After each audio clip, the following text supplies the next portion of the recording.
तो आप उस जॉब प्रोफाइल के हिसाब से डिज़ाइन करते हैं, क्योंकि कनाडा में इंडिया की तरह नहीं है कि आपने एक सीवी बना लिया और सब जगह पे वही चले जा रहे हैं। नो,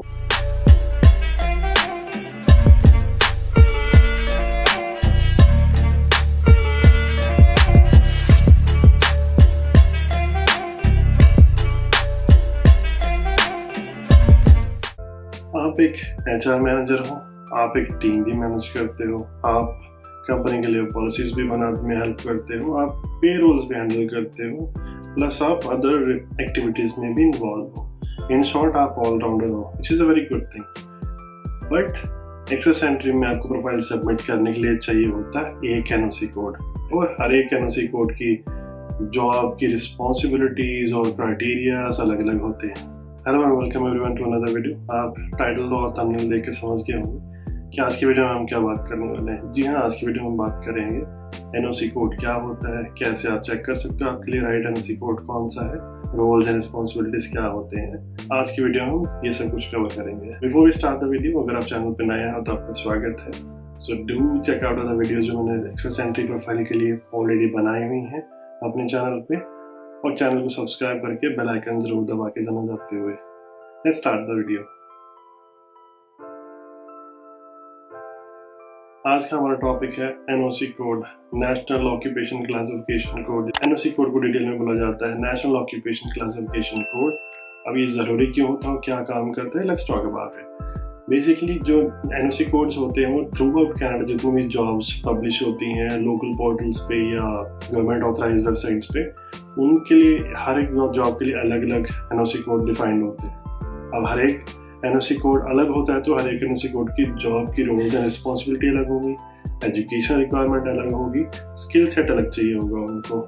दैट इज वाई जो एनओसी कोड्स होते हैं वो थ्रू आउट कनाडा एम्प्लॉयर्स के द्वारा यूज करे जाते हैं, सेम जैसे आईआरसीसी करता है अपनी वेबसाइट पे टू शोकेस कि आप कौन सी एनओसी कोड में आप बेस्ट फिट हो depending upon the roles and responsibilities. जब आप एनओसी कोड पे क्लिक करते हो वहाँ पे आपको पूरा का पूरा डिटेल आ जाती है उसकी।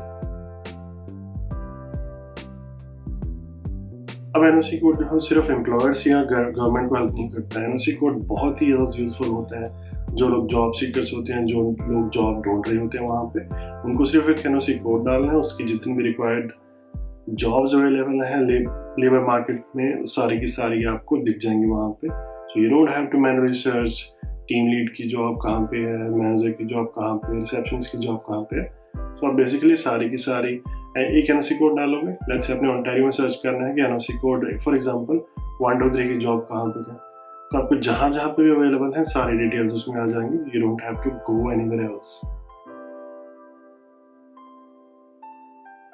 अब आप मान लीजिए आप नए कनाडा में एंटर करें एज अ पीआर, तो आपको नहीं समझ में आ रहा कि आपको कौन सी जॉब आपके लिए बेस्ट फिट होगी, वहाँ पे क्या क्या स्किल्स रिक्वायर्ड होती हैं। तो अभी आपको करना क्या होता है, बेसिकली जैसे आप एनओसी कोड कोई भी खोलते हो तो उसमें आपको उसमें सारी डिटेल्स आ जाती हैं। वहाँ पे कितनी जॉब क्वालिफिकेशन रिक्वायर्ड है, कितनी स्किल्स रिक्वायर्ड है, उसमें कितना वर्क एक्सपीरियंस रिक्वायर्ड है, कौन से सेक्टर में रिक्वायर्ड है, वो सारी डिटेल्स आपको मिल जाती हैं। उसका फ़ायदा क्या होता है आपको, फ़ायदा ये होता है जब आप अपना सीवी डिज़ाइन करते हो तो आप उस जॉब प्रोफाइल के हिसाब से डिज़ाइन करते हो, क्योंकि कनाडा में इंडिया की तरह नहीं है कि आपने एक सीवी बना लिया और सब जगह पे वही चले जा रहे हैं। नो, वहाँ पे हर एक जॉब प्रोफाइल के लिए, हर एक कंपनी के लिए as per the roles and responsibility और रिक्वायरमेंट के हिसाब से सीवी को डिज़ाइन किया जाता है। That's how things work in Canada. अब एनओसी कोड जो कंपनीज हैं लोकल, जो लोकल अथॉरिटीज हैं, उनके काम कैसे आता है, उनके काम ऐसे आता है जब भी उनको कोई नई जॉब पोस्ट करनी होती है, व्हाट दे डू इज वो जाते हैं पर्टिकुलर एनओसी कोड सर्च करते हैं, उसमें देखते हैं कि क्या क्या रिक्वायर्ड उसमें स्किल सेट चाहिए होता है, कितनी एजुकेशन चाहिए होती है, कितना वर्क एक्सपीरियंस चाहिए होता है।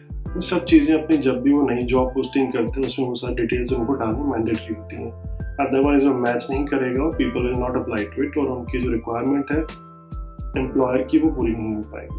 अब एनओसी कोड का जो थर्ड यूज़ होता है वो ये होता है कि जो लोकल एजेंसीज हैं या जो भी वहाँ पे वेरियस एजेंसीज हैं जो मार्केट में काम करते हैं, उन असेसिंग और गेसिंग द डेटा और गैदरिंग द डेटा कि जॉब में कौन कौन सी स्किल्स की शॉर्टेज चल रही है, तो वो एनओसी कोड के जरिए ही पता करते हैं सारा का सारा। अब आप बोलोगे क्या एक एनओसी कोड है वो, ये तो है नहीं कि अब वो एनओसी कोड बन गया वो पूरी लाइफ लॉन्ग वैसे चलेगा, नहीं। तो जो एनओसी कोड होता है वो एक बार बनने के बाद एवरी 5th ईयर उसको जज किया जाता है, उसमें अमेंडमेंट करी जाती हैं रूल्स एंड रिस्पॉन्सिबिलिटीज़ के अंदर, डिपेंडिंग ऑन प्रीवियस 5 साल के डेटा पे कि कितने लोग आए, कितनी स्किल शॉर्टेज थी, कितने लोगों ने अप्लाई किया था। उसके बेसिस पे एक एजेंसी है कनाडा में, social development Canada and statistic Canada. तो ये एजेंसी जो है हर 5 साल के बाद हर एक एनओसी कोड को एवेल्युएट करती है, उसमें जो रिक्वायर्ड चीज़ें चेंजेस होती हैं जो उनको मेजर किया जाता है डिपेंडिंग अपॉन लास्ट 5 ईयर में कितनी स्किल शॉर्टेज आई थी, कितने लोगों ने अप्लाई किया था, उसके बेसिस पे। जो नेक्स्ट हम इसमें क्वेश्चन आंसर करेंगे होता है how to check the best fit NOC code for you as per your profile, as per your job responsibilities. आपके लिए बेस्ट फिट एनओसी कौन सा है वो आप कैसे चेक कर सकते हैं। अब आपको चेक करना है आपकी जॉब प्रोफाइल जो है, आपका जो रोल्स रिस्पॉन्सिबिलिटी है उसके हिसाब से आपके लिए बेस्ट फिट एनओसी कोड कौन सा है। उसको चेक करने के लिए हमें जाना होगा कनाडा इमिग्रेशन की वेबसाइट पे, क्योंकि that is the most reliable portal to check your NOC code. Before we jump to the Canada immigration website, उसके पहले एक बहुत इंपॉर्टेंट पॉइंट है जो आपको बताना चाहूँगा। Now to give you demo कि आप चेक कैसे कर सकते हो और अदर रिलेटिव इन्फॉर्मेशन के कौन कौन से कोड हैं हमारे पास और उनमें से कौन से एनओसी कोड जो है एक्सप्रेस एंट्री के लिए आप चूज करते हो तो एलिजिबल हो जाते हो। टू चेक दैट हमें जाना होगा मेरे कंप्यूटर स्क्रीन पे।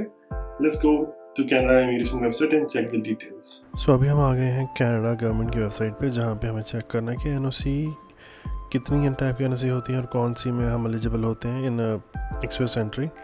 तो चलिए डिटेल में चेक करते हैं। सो इसमें बेसिकली यहाँ पे लिखा हुआ है कि इमिग्रेशन पर्पसेस के लिए main job groups are skill type 0 होता है, skill type A, skill type B, skill type C, skill type D. So basically जो 0 स्किल होती है उसमें होता है आपके मैनेजमेंट जॉब्स होती हैं, सच एज रेस्टोरेंट मैनेजर्स हो गए, आपके माइन मैनेजर्स हो गए, शॉर कैप्टन फिशिंग इंडस्ट्री में होते हैं ये, वहाँ पे हो गए। और स्किल लेवल ए में जो प्रोफेशनल जॉब्स होती हैं स्पेशली जिनके लिए डिग्री फ्रॉम यूनिवर्सिटी रिक्वायर्ड होती है, जैसे डॉक्टर्स, डेंटिस्ट, आर्किटेक्ट्स हो गए, इनके लिए होता है skill type A. Skill type B में होती है टेक्निकल जॉब्स या स्किल ट्रेड, जो जिनके लिए कॉलेज डिप्लोमा या ट्रेनिंग एज अप्रेंटिस रिक्वायर्ड होती है, होते हैं शेफ्स, होते हैं आपके प्लम्बर्स हो गए, इलेक्ट्रिशियंस हो गए। सेम नीचे जो अगर स्किल टाइप सी में आते हैं तो वहाँ पे आते हैं हमारी इंटरमीडिएट जॉब्स, जिनके लिए हाई स्कूल डिग्री या फिर जॉब स्पेसिफिक ट्रेनिंग ही काफ़ी होती है, उनके लिए आपको डिप्लोमा या डिग्री नहीं रिक्वायर्ड नहीं होती है। तो इसमें बेसिकली आता है आपका इंडस्ट्रियल बुचर्स होते हैं, जो लॉन्ग हॉल ट्रक ड्राइवर्स हो गए, फूड एंड बेवरेज सर्वर्स हो गए, ये आते हैं। सो लास्ट जो इसमें हमारा स्किल टाइप होता है वो स्किल टाइप डी होता है। इसमें बेसिकली आती हैं लेबर जॉब्स होती हैं, जिनको हम ऑन द जॉब ट्रेनिंग भी बोलते हैं। इनमें आता है आपके फ्रूट पिकर्स होते हैं, जैसे फार्म्स वगैरह में काम करते हैं, क्लीनिंग स्टाफ हो गया, या फिर ऑयल फील्ड वर्कर्स होते हैं, इनको कंसिडर किया जाता है। बट अभी इसमें सबसे इंपॉर्टेंट बात यह है, अगर हम एक्सप्रेस एंट्री के लिए अप्लाई कर रहे हैं तो उसमें स्किल में जो आता है एनओसी स्किल टाइप, सिर्फ जो एलिजिबल होते हैं लोग वो होते हैं 0, ए या फिर बी वाले। इसके अलावा सी और डी वाले एक्सप्रेस एंट्री में एलिजिबल नहीं होते, अप्लाई नहीं कर सकते हैं हम। सो अगर हम नीचे आते हैं तो नीचे यहाँ पे लिखा आता है, यहाँ पे जो सी और डी टाइप स्किल्स होती हैं वो होती हैं, जैसे आपका हो गया अटलांटिक इमिग्रेशन पायलट प्रोग्राम हो गया, उसमें रिक्वायर्ड होती है, तो उसमें आप लोग एलिजिबल कर पाते हो अगर आपकी जो एनओसी कोड है वो सी या डी में फॉल होता है। Let's search for manager. तो यहाँ पे जितने भी मैनेजर के लिए एनओसी कोड्स होंगे वो सारे हमें यहाँ पे शो कर देगा नीचे।